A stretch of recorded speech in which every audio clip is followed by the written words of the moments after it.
Viewers lifestyle Tamil YouTube சேனலுக்கு உங்கள் எல்லாரும் வரவேற்கிறதுல ரொம்ப மகிழ்ச்சி. இன்னைக்கு இந்த வீடியோவில் எதை பற்றி பார்க்க போகிறோம் அப்படின்னா, தற்போது வந்திருக்கக்கூடிய ஒரு அஃபிஷியலான தகவல், ஒரு துயரமான சம்பவம் மீண்டும் அரங்கேறி இருக்கு.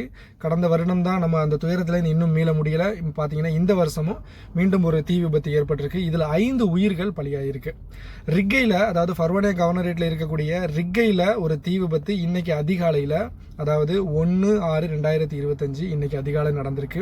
இந்த தீ விபத்தில் 5 பேர் பலியாயிருக்காங்க. உடனே தீயணைப்புத்துறைக்கு தகவல் தெரிவிக்கப்பட்டு அங்கே பக்கத்தில் இருந்த ஷுவேக் அர்தியாவில் இருக்கக்கூடிய தீயணைப்பு வண்டிகள்லாம் வந்து தீயை அணைக்கி முற்பட்டிருக்காங்க. பல பேருடைய உயிர்கள் பாதுகாக்கப்பட்டிருக்கு. சில பேர் வந்து மருத்துவமனையில் அனுமதிக்கப்பட்டிருக்காங்க சிகிச்சைக்காக. இதில் 5 உயிர்கள் பறிபோயிருக்கிறது தான் ரொம்ப ஒரு துயரமான சம்பவம். இந்த வருஷத்தில் இதுதான் ஆரம்பமான தீ விபத்து அப்படின்னு கேட்டிங்கன்னா கிடையாது. அங்கங்கே தீ விபத்துகள் நடந்துகிட்டு இருக்கு. அதே மாதிரி சால்மியாவில் நடந்து இந்த வருஷத்தில் முதல் உயிர் ஆல்ரெடி ஒரு உயிர் போயிடுச்சு. இப்போ மீண்டும் பார்த்தீங்கன்னா 5 உயிர்கள் போயிருக்கு.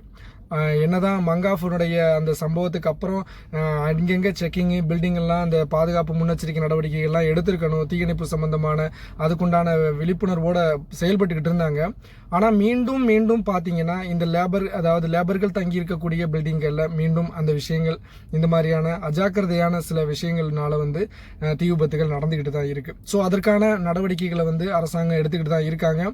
இருந்தாலும் நம்மளும் கொஞ்சம் பாதுகாப்போடு இருக்க வேண்டியது ரொம்ப முக்கியம். இதில் வந்து பார்த்தீங்கன்னா ஆப்பிரிக்க கண்டத்தை சேர்ந்தவர்களும் ஆசிய கண்டத்தை சேர்ந்தவர்களும் இந்த பில்டிங்கில் அதிகமான நபர்கள் இருந்தாங்க அப்படின்ற மாதிரி சொல்லப்பட்டு வந்துகிட்டு இருக்கு. இதில் எந்த நாட்டை சேர்ந்தவர்கள் இருந்தாங்க அப்படின்ற தகவல் இன்னும் அதிகாரப்பூர்வமாக வரல.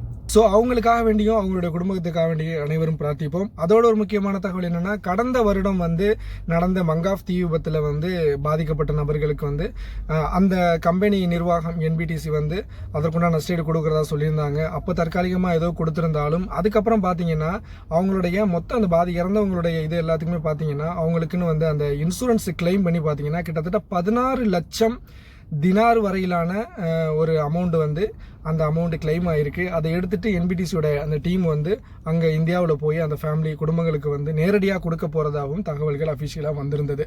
ஸோ இப்போ இந்த ரிக்கையில் தீ விபத்து நடந்தது எதனால் என்ன அப்படின்ற காரணங்கள் இது வரைக்கும் தெரிய வரலாம்.